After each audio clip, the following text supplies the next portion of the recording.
Pavisam svaigi griezts ceļa rādītājs norāda uz Eliasa dzimtes māju atrašanās vietu Jelgavas novada Platonas pagastā. Pirms 124 gadiem rudens saulgriežu laikā šajā mājā dzimis arī izcilais gleznotājs Ģederts Elias. Zīlēnu liktenis ir līdzīgs daudzām citām kārtīgu latviešu saimnieku mājām.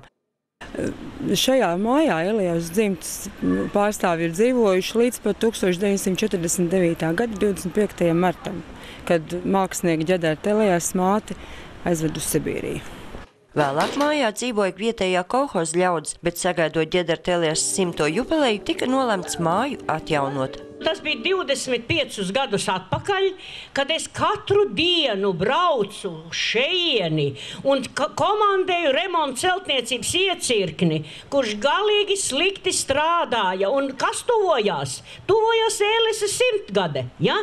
Un mums bija visu jāsakārto, visu jāpaspēj. Dažus gadus vēlāk atjaunošana kļuva par iemeslu, lai Eliasa dzimtes pēcteči tās neatgūtu. Ilgus gadus Zīlēnos valdīja klusums, bet šodien šeit gluži kā sendienās skan dziesmas un zālēdību dejotāju soļi, un apkārtējo skolu audzēkņi atkal iemūžinājuši Zīlēnu skaistumu.